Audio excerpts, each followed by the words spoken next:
할렐루야. 아멘. 예, 오늘은 성령 운영체제라는 제목을 가지고 말씀을 함께 나눠보도록 하겠습니다. 내 법을 그들의 마음에 두고 그들의 생각에 기록하리라. 아멘. 하나님께서 구약에 이스라엘 백성을 불렀죠. 그래서 이제 율법을 주시고 계명을 주셨어요. 근데 이스라엘 백성들이 그 말씀에, 그 법에 순종을 안 하는 거예요. 하나님이 하지 말라는 것만 골라서 하고 우상 숭배하고, 하나님이 율법을 주시고 계명을 주셨는데 이스라엘 백성이 말을 듣지 않는 거예요. 실패한 거죠. 1단계 첫 번째 실패예요. 그래서 하나님께서 다음 계획을 세워놓으신 거죠. 여기 보면 12제자들이 있죠. 예수님이 이 땅에 오셔서 제자들을 부르셨어요. 12명을. 3년 반 동안 따라다녔어요. 예수님께 배운 거예요. 먹고 자고 하면서 예수님께 직접 듣고 배운 거란 말이에요.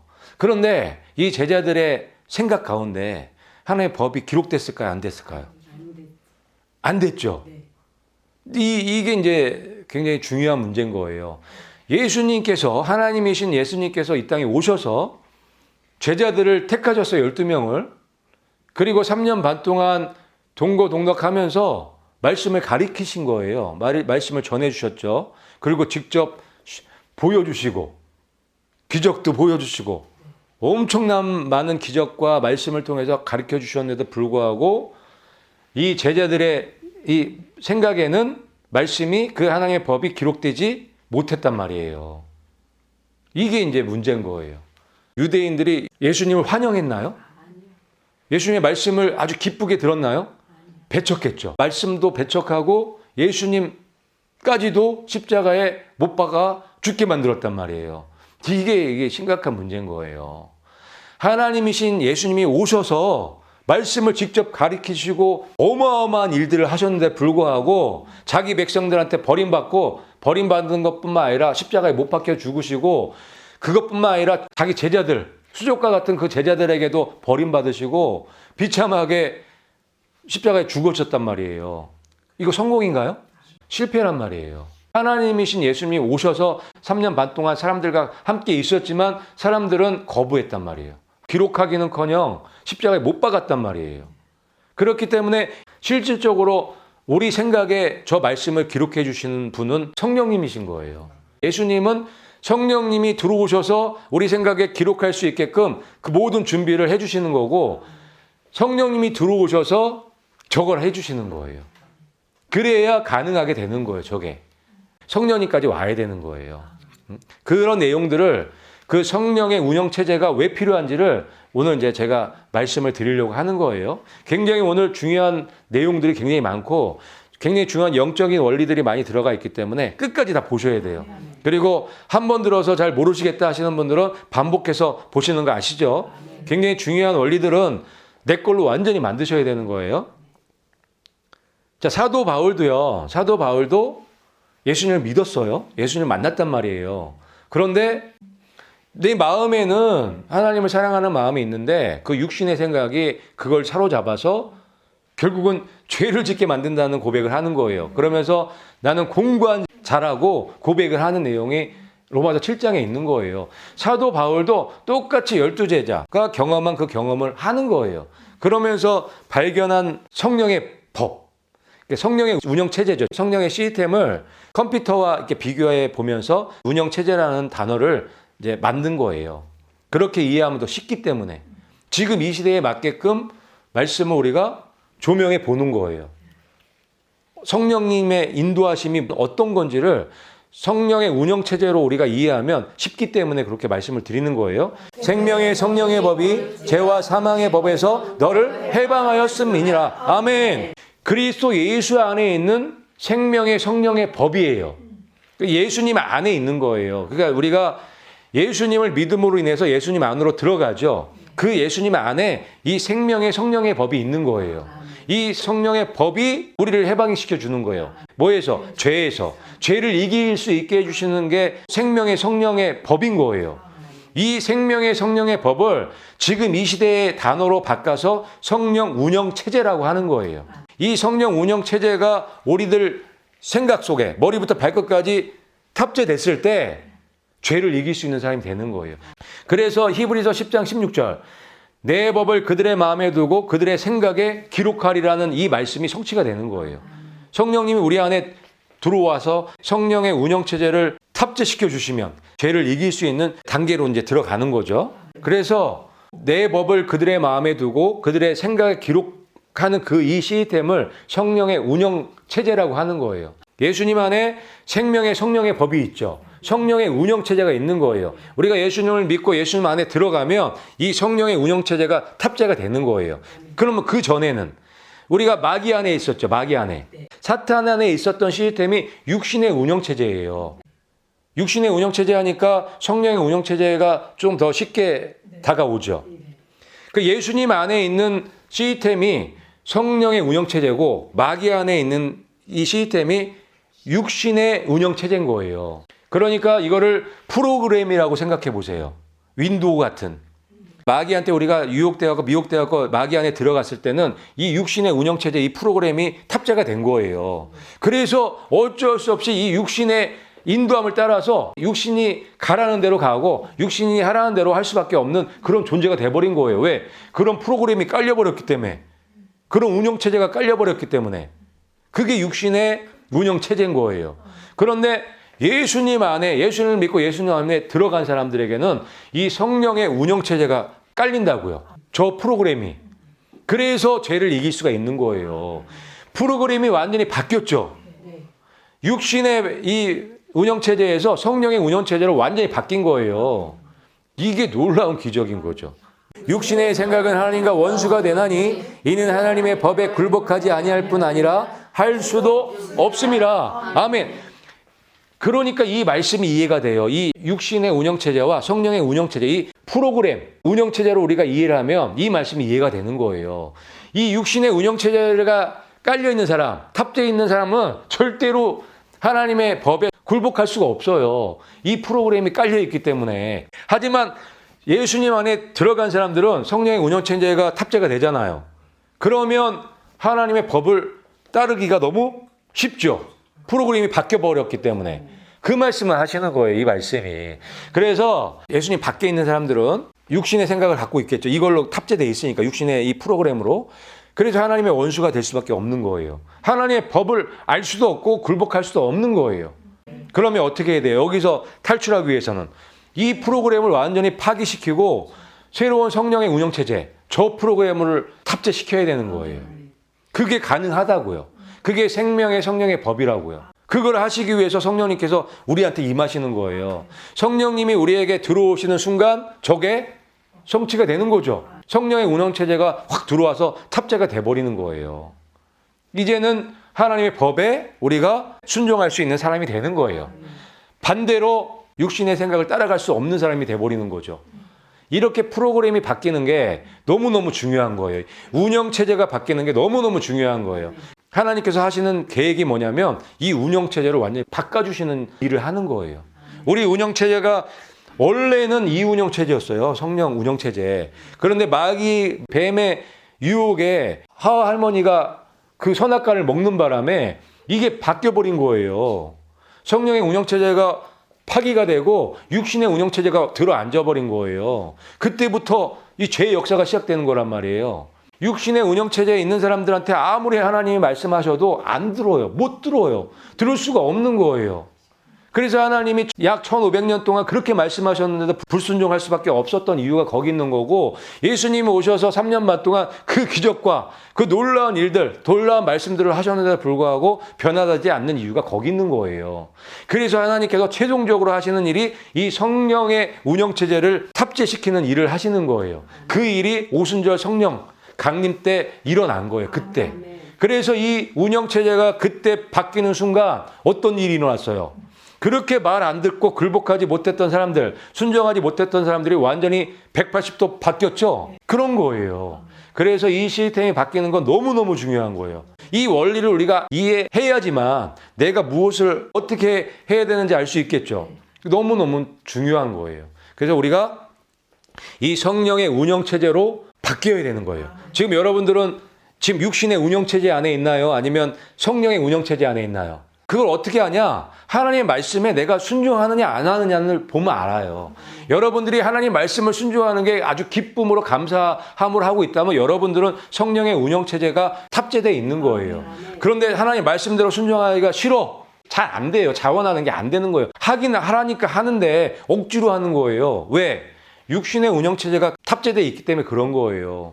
그럼 어떻게 해야 되느냐? 이 육신의 운영체제를 완전히 박살내야 돼요. 이거를 파쇄시켜야 돼요. 폐기시켜야 된단 말이에요. 그리고 성령의 운영체제로 갈아타야 되는 거예요. 그렇게 하기 위해서 예수님이 십자가에 죽어주신 거예요. 우리 죄의 문제를 해결해 주시기 위해서. 그래서 예수님이 절대적으로 필요하죠. 예수님이 없으면 성령의 운영체제는 우리 안으로 들어올 수가 없기 때문에. 그래서 예수님 안에 있는 성령의 운영체제를 얘기를 하시는 거예요. 생명의 성령의 법. 예수님 안에 있는. 그래서 우리가 그거를 깨닫게 되면 이 말씀이 완전히 이해가 돼요. 같이 한번 읽어볼게요. 시작. 그런즉 누구든지 그리스도 안에 있으면 새로운 피조물이라. 이전 것은 지나갔으니 보라 새 것이 되었도다. 아멘. 이 운영체제를 우리가 이해를 하면 이 말씀이 너무너무 쉽게 이해가 되는 거예요. 여기 보면 그리스도 안에 있으면 누구든지 그리스도 안에 있는 성령의 운영체제니까 새로운 피조물인 거예요. 왜? 이게 완전히 바뀌었거든요. 운영체제가. 그래서 완전히 새로운 사람이 된 거예요. 무슨 말씀인지 이해 가세요? 이전 것은 육신의 운영체제예요. 이전 것은. 새로 바뀐 것. 새 것은 성령의 운영체제인 거예요. 완전히 새로운 사람이 된 거예요. 하늘과 땅 차이인 거예요. 그 말씀이에요. 이 말씀이. 그러면 이 운영체제가 바뀐 사람, 성령의 운영체제로 바뀐 사람은 뭐 이제는 불가능이 없는 사람이 되는 거죠. 그래서 말씀에 그런 말씀이 있는 거예요. 믿는 자에게는 능치 못함이 없죠. 당연히. 성령의 운영체제가 탑재가 돼버렸는데 육신의 운영체제가 있는 사람은 되는 게 없어요. 제재되는 게 너무 많기 때문에 이렇게 완전히 바뀐 거예요. 여러분들이 얼마나 놀라운 사람들로 바뀌었는지 아시겠죠? 이게 바로 성령의 운영체제고 저걸 생명의 성령의 법이라고 하는 거예요.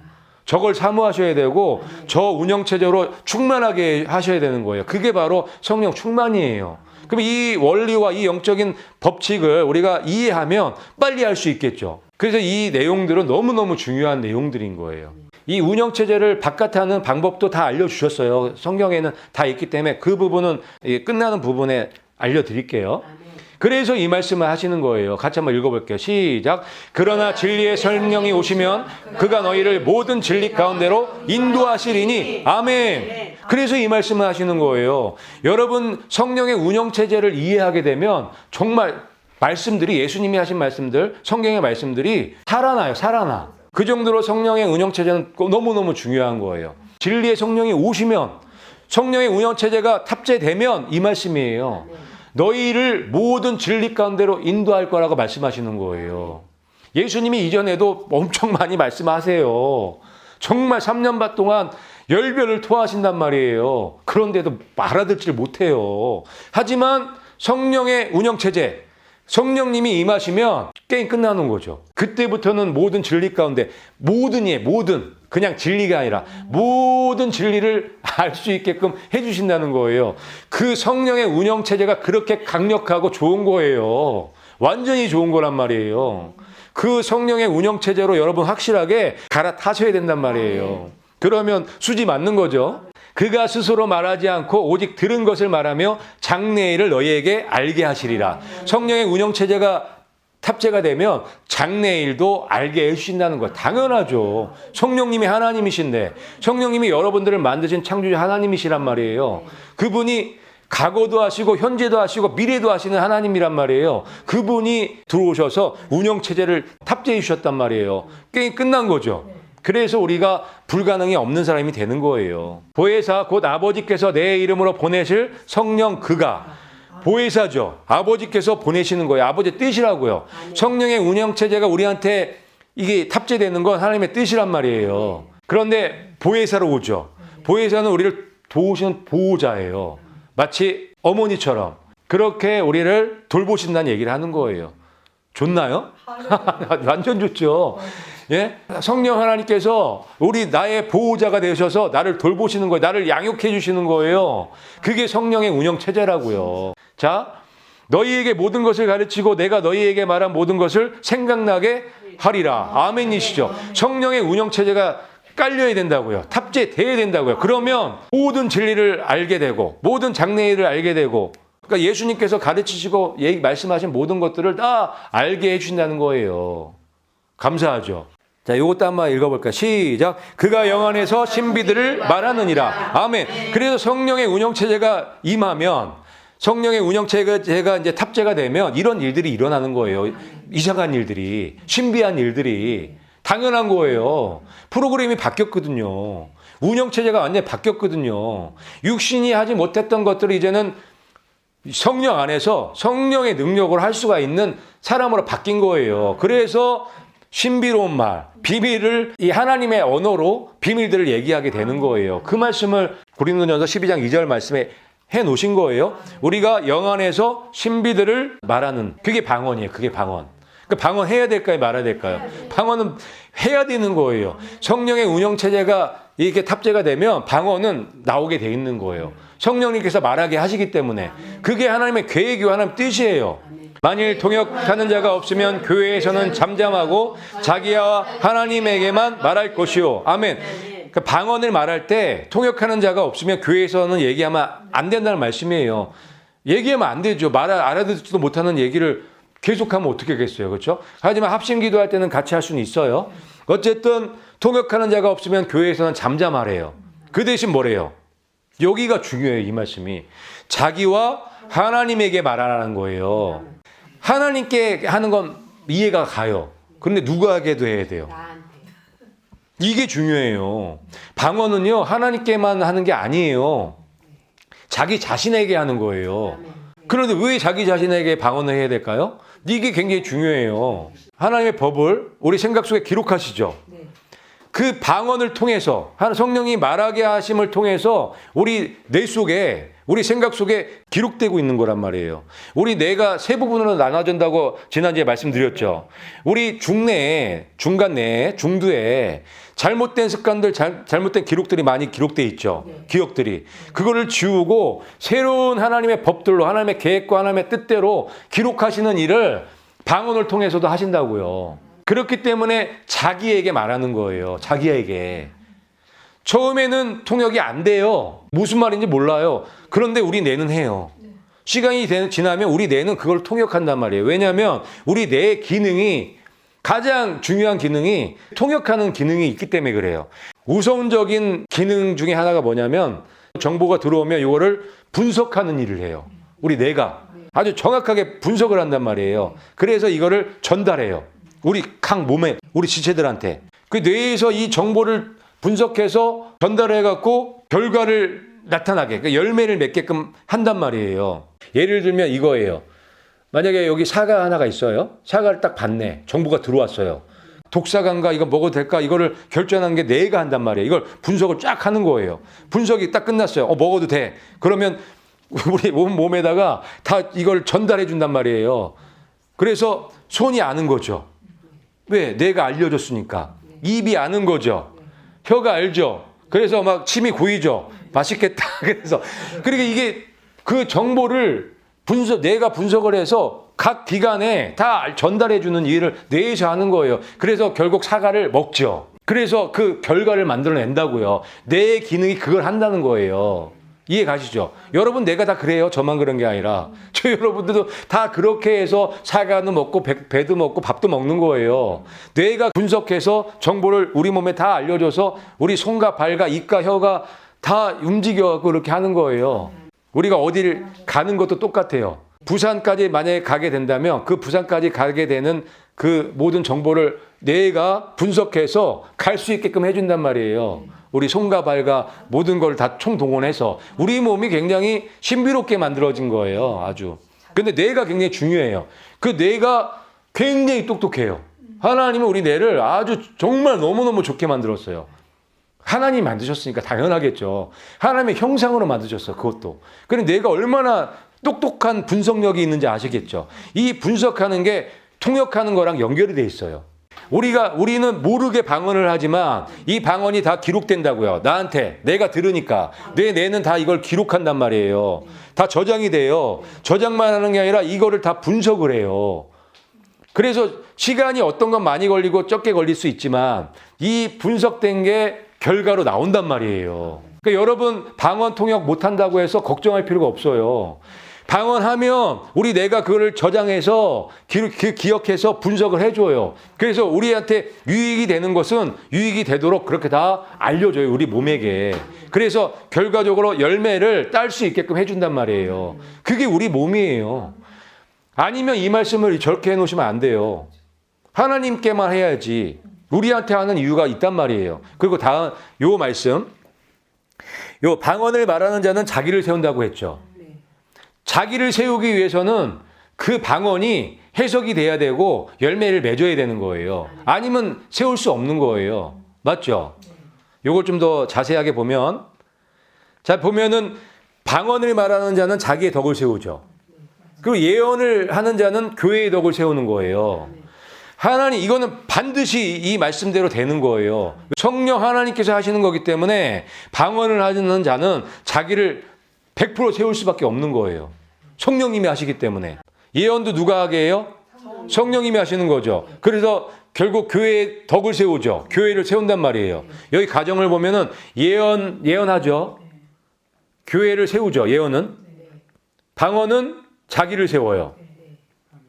그냥 세울 수도 있다가 아니에요. 말씀을 보면. 반드시 세우는 거예요. 어떻게 반드시 세울까요? 이 방언이 통역이 되기 때문에, 분석이 되기 때문에 세워지는 거예요. 분석이 안 되고 통역이 안 되면 세울 수가 없는 거예요. 성취할 수가 없는 거예요. 그 예언도 성취가 되고 방언도 성취가 되는 거예요. 당연하죠. 하나님이 어떤 분이신데 우리에게 성취도 안 되는, 세우지도 못하는 그 방언을 하게 하시겠어요. 이해되세요? 그래서 여러분 방언 통역 못한다고 해서 걱정할 게 없어요. 여러분 똑똑한 뇌가 해석하고 통역해서 열매 맺게 해주시니까. 그러니까 지금 열매 없다고 지치지 마시고 포기하지 마시고 끝까지 하시는 거예요. 끝까지. 그러면 때가 되면 다 성취가 되죠. 범사에 기한이 있고 천하 만사가 다 때가 있나니. 아멘. 봄이 가면 여름이 오고 여름이 가면 가을이 오고 가을이 가면 겨울이 오듯이 모든 게 다 때가 있다는 거예요. 그래서 우리가 방언을 할 때 알아듣지 못하는 말로 해요, 처음에는. 하지만 때가 되면 응답이 온단 말이에요. 그래서 낙심하지 말고 기도해야 될 이유가 거기 있는 거예요. 반드시 응답이 오세요. 그게 성령님께서 인도하신 방언이라면. 사람이 무엇을 심든지 그대로 거두리라. 아멘. 성령으로 심으면 성령의 열매가 나는 거예요. 성령님께서 말하는 대로 여러분들이 방언 기도하면은 그거에 대한 열매가 반드시 맺혀지는 거예요. 봄에 씨를 뿌리면 대부분은 가을에 열매를 맺죠.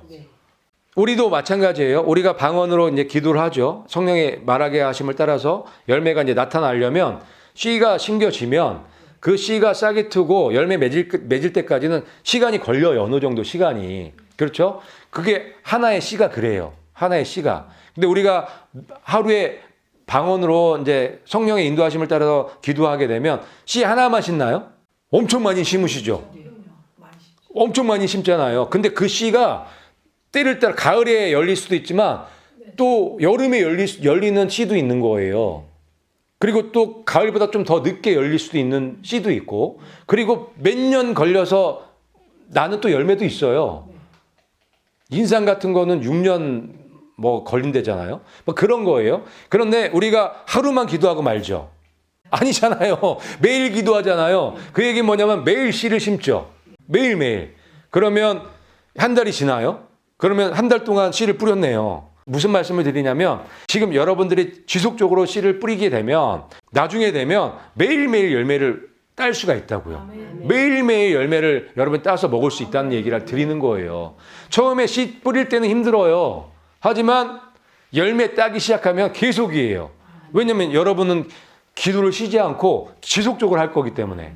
그게 하나님의 또 은혜예요. 기도의 불을 꺼트리지 말라는 이유가 여러분들에게 매일매일 열매 주시려고 매일매일 열매를 따서 먹게 하려고 그렇게 하시는 거예요. 그리고 여러분들이 지금 또 예전에 씨 뿌려놨던 그런 또 씨들이 있을 거 아니에요. 그 씨들을 지금 여러분들이 또 따먹고 계실 거예요. 그러니까 성령의 사람들, 성령의 운영체제가 탑재된 사람들은 행복할 수밖에 없죠. 기쁠 수밖에 없고 감사가 매일매일 넘칠 수밖에 없는 거예요. 계속 그 성령의 열매를 따먹기 때문에.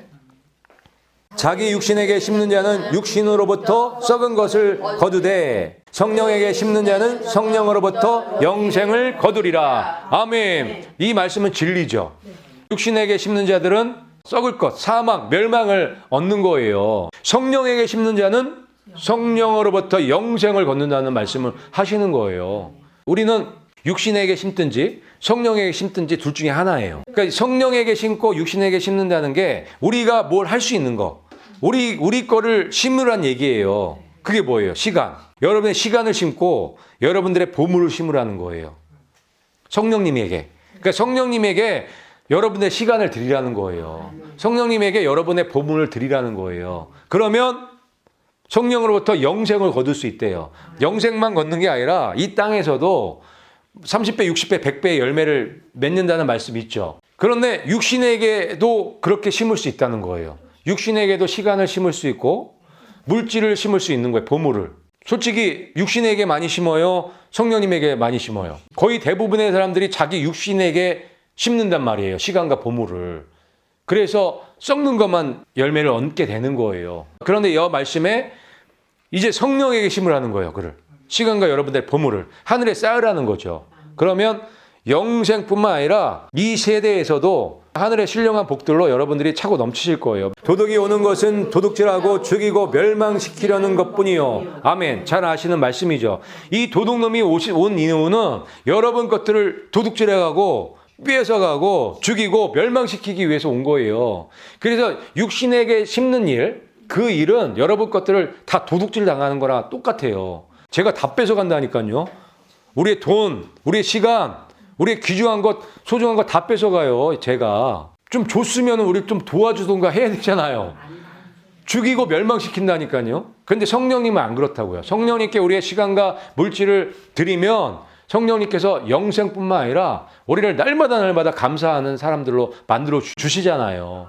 그러니 우리가 성령님께 심어야죠. 그런데 이게 성령의 운영체제로 이게 갈아타지 않으면 심고 싶어도 못 심어요.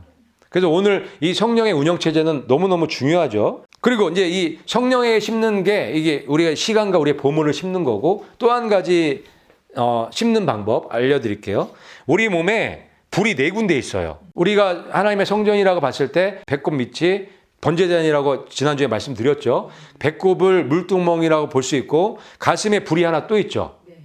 가슴에 불이 또 하나 있고, 입에 또 불이 있죠. 그 다음에 머리에도 불이 있어요.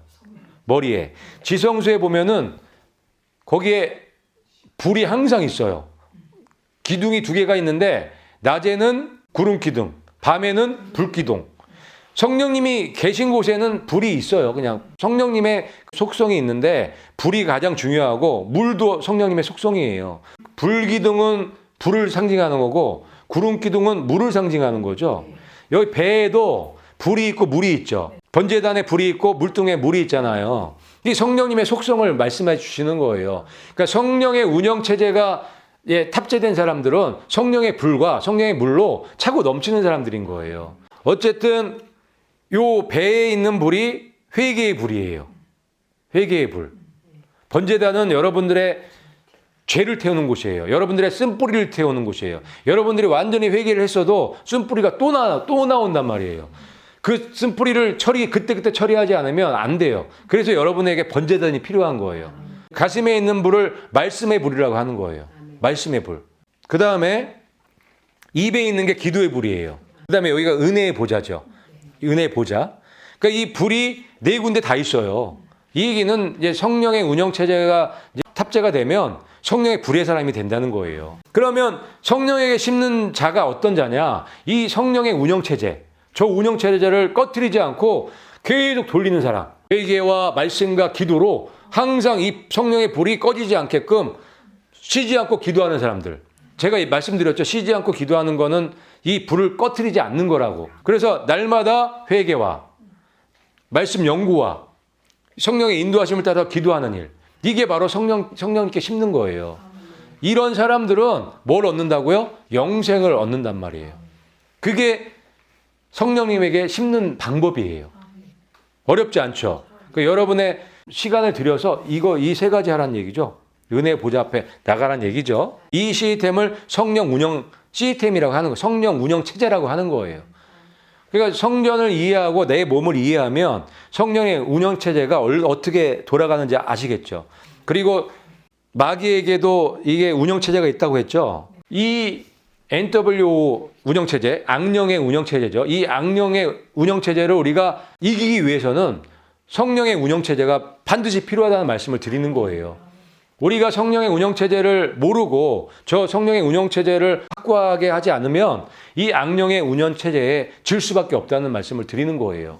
그래서 우리가 성령의 운영 체제로 확실히 갈아타시고 회개의 불과 말씀의 불과 기도의 불을 가지고 은혜의 보좌 앞에 날마다 나아가서 성령님의 인도하심을 받는 여러분들이 되셔야 된다는 말씀을 드리는 거예요.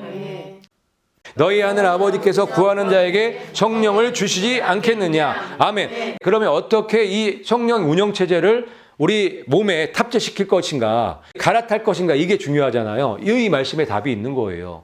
이 말씀에 너희 하늘 아버지께서 구하는 자에게 성령을 주시지 않겠느냐. 구하면 주신다는 거예요. 구하시면은 성령의 운영체제를 주신다고요. 그 성령님께서 여러분에게 탑재하셔서 이 마귀, 죄를 이기고 승리할 수 있는 그 길을 만들어 주신다는 거예요. 진리의 성령이 오시면 그가 너희를 모든 진리 가운데로 인도하시리니. 아멘.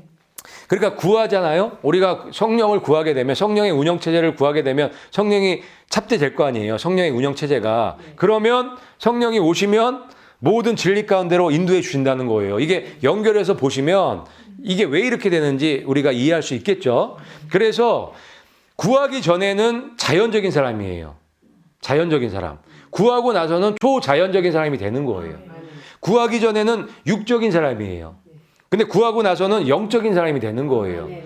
이 영적인 사람을 다른 말로 신령한 사람이라고 하는 거예요. 성경에서. 그래서 사도 바울이 고린도전서 2장 15절에 신령한 자는 모든 것을 판단한다고 말씀하고 계시는 거예요. 그래서 여러분들이 구해서 지금 성령의 운영체제가 탑재됐다면 여러분들은 신령한 사람인 거예요. 당연하죠. 여러분 안에 누가 계세요? 신령하신 성령 하나님께서 탑재하고 계시잖아요. 그렇기 때문에 여러분들이 덩달아서 신령한 사람이 되는 거예요.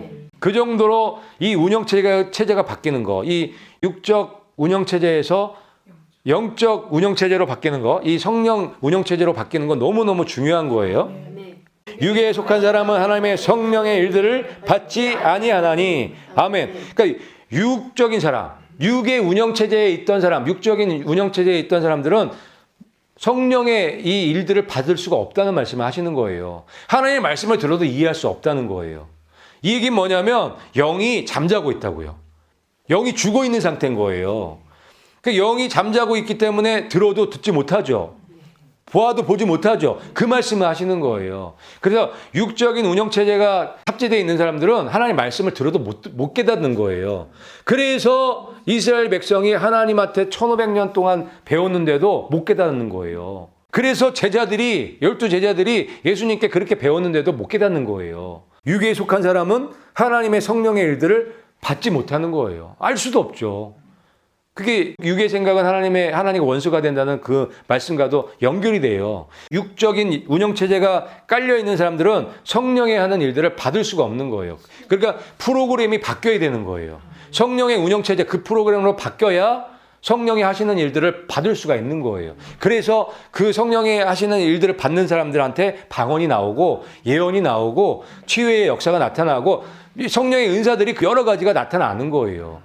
그렇죠. 당연한 거죠. 그래서 이 프로그램 자체가 바뀌어야 된다는 걸 아셔야 되는 거예요. 그는 그것들을 알 수도 없나니 그러한 일은 영적으로 분별되기 때문이라. 아멘. 기록해 놓으셨잖아요. 육적 운영체제가 탑재되어 있는 사람들은 알 수도 없는 거예요. 성령님이 하시는 일을 알 수도 없고 말씀을 이해할 수도 없는 거예요. 그래서 하나님의 사람들, 성령의 운영체제가 이 탑재되어 있는 사람들이 하는 얘기들을 이해를 못하는 거예요. 이해 못하니까 핍박하죠. 욕하는 거예요. 그런데 이해를 하셔야 돼요. 그게 당연한 거예요, 그거는. 그래서 이런 것들은 영적으로만 분별될 수 있는 거예요. 그 얘기는 뭐냐면 영이 깨어난 사람, 영이 살아난 사람, 성령의 운영체제가 탑재된 사람만 가능하다는 말씀을 하시는 거예요. 이걸 알 수 있다고 말씀을 하시는 거예요. 이 사람들이 영에 속한 사람들이죠. 신령한 사람들이죠. 이 사람들이 성령의 은사를 가지고 세상을 변화시키는 거예요.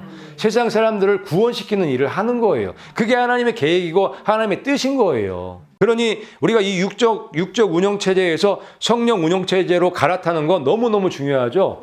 이게 하나님의 계획이고 하나님의 꿈이세요. 우리가 성령 운영체제로 갈아타는 것이. 그게 바로 완전히 새로운 피조물로 바뀌는 순간이기 때문에. 그 사람들을 하나님이 쓰시는 거예요. 성령님이 쓰시는 거예요. 그 사람들하고 함께 동역하시고 하나님의 일들을 해 나가시는 거예요. 그래서 이 성령의 운영체제에 이 회개의 불, 그 다음에 말씀의 불, 기도의 불, 이 세 가지의 불을 가지고 날마다 은혜의 보좌 앞에 나가는 거예요. 그래서 때를 따라 돕는 은혜를 가지고 이 세상을 변화시키는 거예요. 세상을 밝히는 거예요. 그래서 우리가 이 성령 운영체제 시스템을 최적화시켜야 되는 거예요. 이걸 통해서 이 회개와 말씀과 기도의 불을 통해서 이걸 날마다 우리가 지속적으로 하게 되면 그게 바로 성령의 운영체제의 시스템을 최적화시키는 일이에요. 그렇게 되면 이 시스템이 최적화가 되면 여러분들의 열매는 자동 시스템이 돼요. 날마다 열매를 드실 수 있는 시스템이 되는 거예요. 그거를 열매 자동 시스템이라 하는 거예요.